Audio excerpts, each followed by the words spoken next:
Call of Duty Black Ops 6 comes out tomorrow, and to make sure you do not miss out on the fun, I'm going to show you how to build a gaming PC that will not only run Call of Duty at very enjoyable settings with high FPS, it is also not going to break the bank. I'm going to show you step by step how to build it and even break down the specs as well as the minimum requirements for the game recommended by Call of Duty. So let's get right into it and break it down. So here we are on Call of Duty's website, and if you scroll down on the Black Ops page, you'll see this little chart that has the PC specs, the minimum, recommended, and competitive. I would always just look at the recommended because the minimum, in my opinion, won't be an enjoyable experience for me because I like to play high refresh rate. They are recommending here at least 8 gigs of VRAM, so keep that in mind when picking out the graphics card. They say that it will take about 12 gigs at a time to run the game, so 16 is going to be the bare minimum for an enjoyable experience, but I would recommend going to 32 if we can swing it. And for the graphics card, for the AMD section, we are looking at least an RX 6600 XT, pretty good, or a 1080 Ti or RTX 3060. We're gonna do one better and go for the 4060 with that 8 gigs. And for the CPU, the Ryzen 5 1600X or Intel i7 6700K. Again, we are going to go a little bit better than that because we want this PC to run smoothly through Call of Duty and still not break the bank. So I'm gonna break down the specs of the PC that I have chosen today to build. So let's get right into that. And here is a list of the specs that I chose for this PC. We are on Newegg right now. Newegg was having some pretty awesome deals, and the total came out to be $814.68 after tax. So let me break down what that is. We chose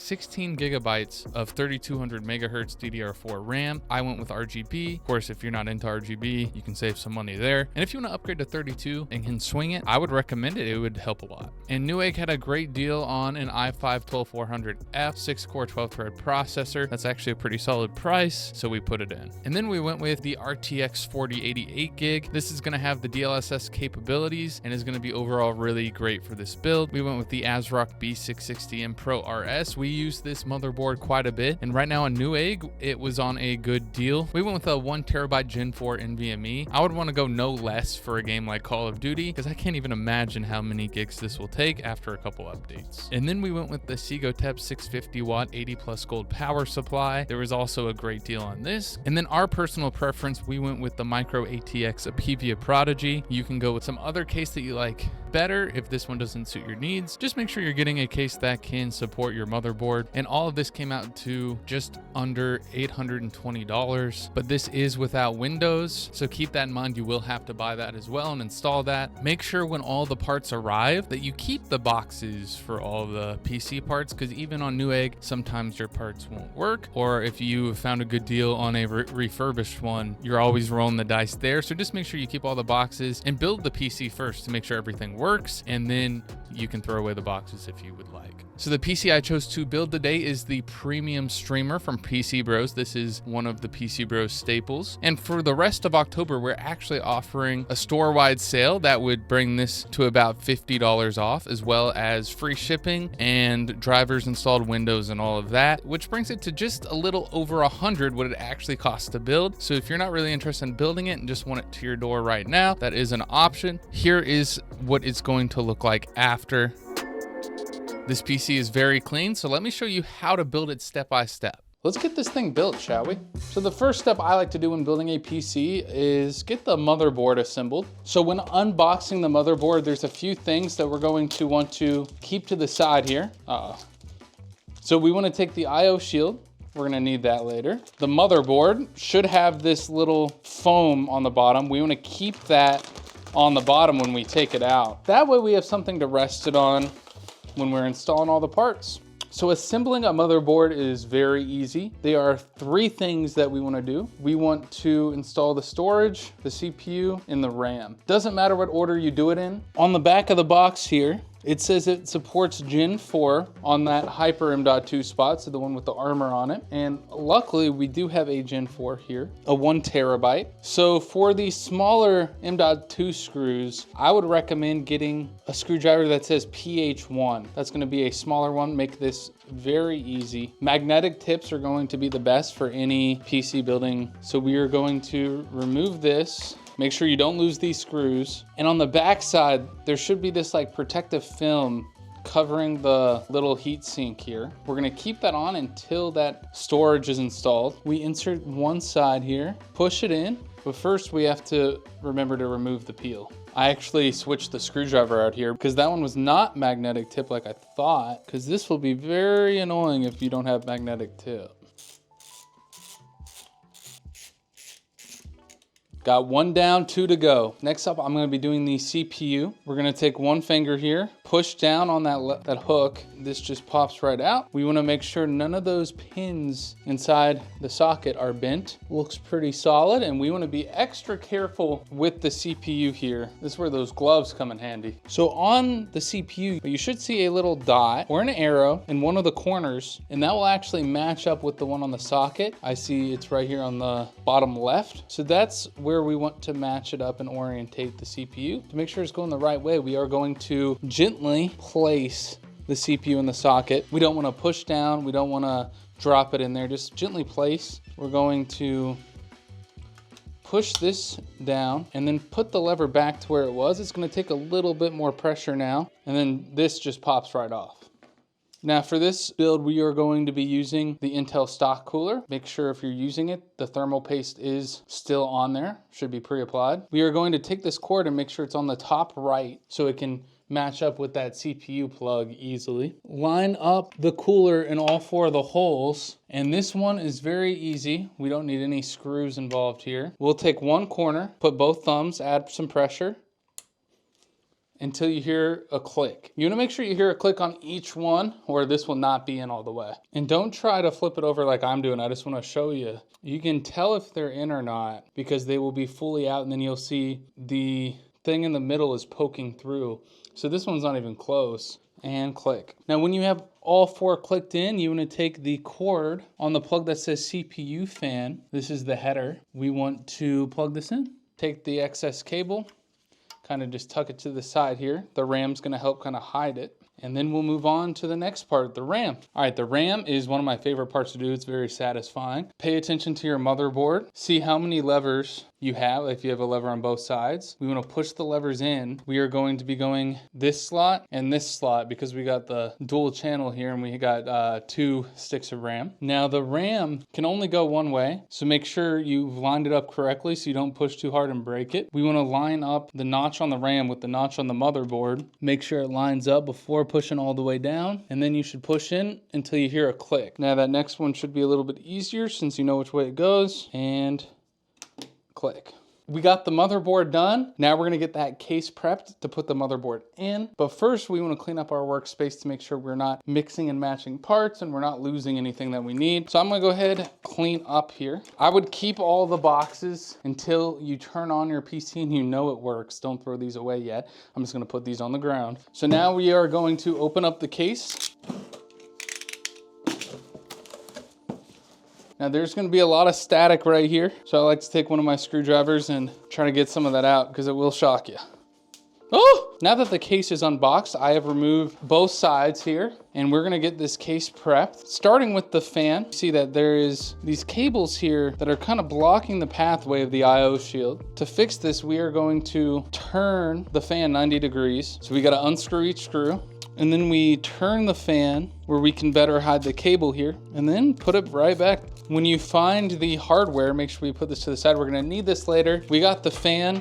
We don't need to do anything with this cable management yet. We're gonna flip this over to the side and we're going to get the case prepped with the standoffs here for the motherboard. To do this, we are going to check the holes on the motherboard and make sure there's a standoff for each one of these holes. So we got 3 here on the left, 3 in the middle, and then 2 on the right. And then here we got 3 on the left, 3 in the middle, but then we got none on the right here. So I'm going to need to add 2. And we'll find those in that hardware bag I just showed you. It will look like this. So we are going to need this tool, put the standoff in, and got 1 and got 2. Now we are going to lay this case flat, and I'm gonna show you how to install the IO shield. So we want this part facing out, and make sure it lines up with how your motherboard is. I know these 3 are at the bottom. So we are going to go through the other side here, and it just pops in. You just add a little pressure. You should hear a click, Make sure it's all the way in here, and then that just stays put, ready for the motherboard.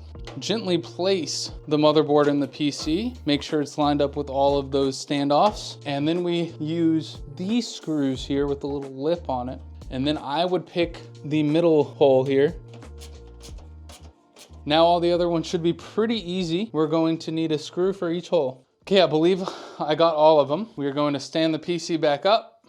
I like to zip tie as I go, so grab a bunch of zip ties. The key to a good cable management is trying to make everything look like it's one big cable. So I am going to zip tie all of these together, and using the hooks with the case, and it really helps clean everything up. I'm just going to keep zip tying them all together, maybe do one more here, because we still need a little bit of flexibility to get these plugged in. And then I am going to just cut the excess. And those are the only two that I think I'll do for now, just to keep them all locked into place.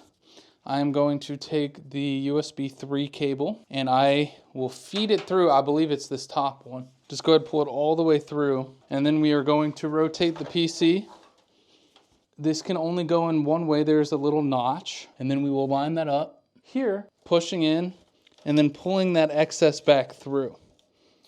Now this is good because it will go perfect with the 24 pin here. Now again, cable manage as we go. This little extra excess, we're gonna zip tie to make sure this is all one big cable. Now next up, we're gonna get these out of the way because they're kind of a mess.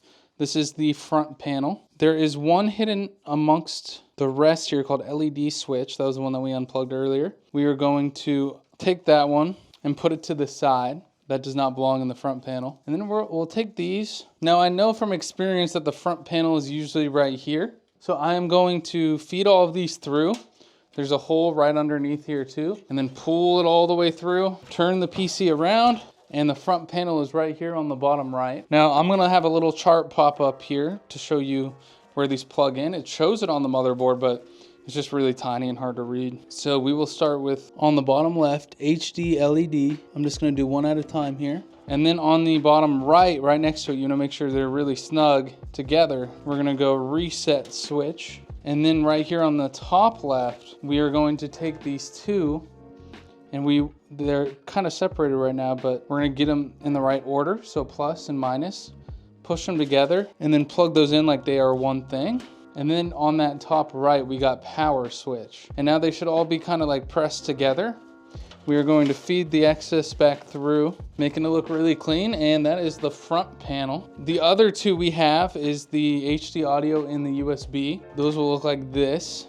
So we will feed both of those through. The HD audio is usually always on the bottom left here. So make sure you are grabbing the one that says HD audio and plug it in. And now we grab the one that says USB. Those will be the ones with the little like casing around it. You can really go any hole, whatever one you want. Just the one that has the shortest path, and then plug it in there. All right, we have all of the necessary cables plugged into the motherboard for now. And now I'm going to really tighten up this cable management. So with this loose cable here, I'll keep that loose, but then do maybe another zip tie here. Again, we really just want this to look like one big cable. And then there's a hook right here on the case that will keep this neatly pressed in. We are going to need this stuff later, but for now, for the most part, we have it cleaned up enough where we slide the power supply in, and that will be the next step. So we are going to open up our power supply, again keeping the box until we make sure everything works. I'm going to take the power cable here, put it in the box. Now with the fan side facing down, we are going to get the plug facing out. We are going to slide that power supply in and get all 4 of the power supply screws. Your power supply should come with them. They will look like this. You will do all 4 screws, and then we'll work on plugging in the necessary cables from the power supply. We now have a lot of cables to work with here. We will not need all of these from the power supply. To stay organized here, I'm gonna go one at a time. We are going to find one that says CPU on it. We are going to take the CPU one, feed it through here. Actually, first, this thing keeps getting in the way. So I'm gonna go ahead and remove the adhesive and place this, because we are gonna need this. You can place it anywhere. I'm just gonna place it on the power supply. Guess I really don't need the gloves anymore. They're falling apart. And it will plug in right here on the top left of the motherboard. And now each cable we plug in, we're going to cable manage. So I'm going to use these hooks here to keep it all tight. I'm just going to tie all these cables together. There's another hook here we can utilize. Next up, we are going to get this big one right here. It will go right next to that USB 3. We are going to feed it through all the way, turn the PC and line it up, push really hard and go up and down. Keep applying pressure, because sometimes this one doesn't have a click and it's hard to tell if it's fully in. You just want to keep going up and down, applying some pressure, and then feed all those cables back through, going back to the other side, and cable manage as we go. Now, any of the excess that I'm getting from the cables or the cables I don't need, I'm going to be putting them in the basement here, and then I'm going to zip tie both of these together, again trying to make it all one big cable. Zip ties, cut. And then we are only going to need 2 more things here. This is Molex. We do not need that. We are going to shove it in that basement here to save some cable management headache here. We got another Molex here that goes in the basement.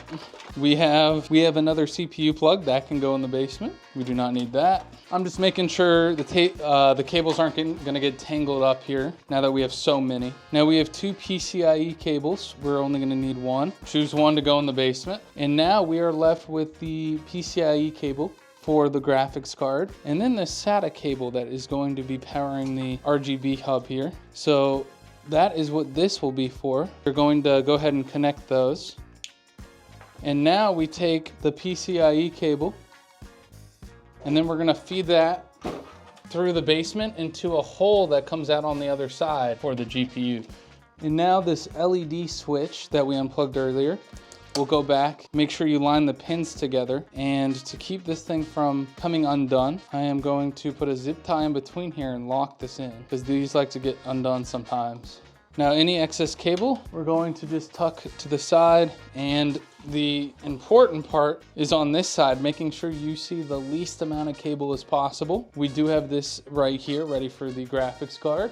So we'll go ahead and install the graphics card. So we see here the plug that we are going to need. Before we add the graphics card, we are going to unscrew this top screw, getting rid of the top little covering here. And then there is a little slide. Now the one right below it, we are going to have to wiggle and rip off. This is one that you can't put back on. But now the GPU is ready. We are going to push that lever down, make sure it's fully lined up before applying any pressure, and then give it a slight push, lock that back into place. We're gonna take the PCIe plug, make sure it's going the right way, pop, you should hear a click. Now we're gonna push that other one down into the basement so it looks a little bit better here. And then we are going to take that screw that was on the top here and screw it in. Before putting the sides back on, I'm going to plug this in and make sure it works, make sure the RGB cycles.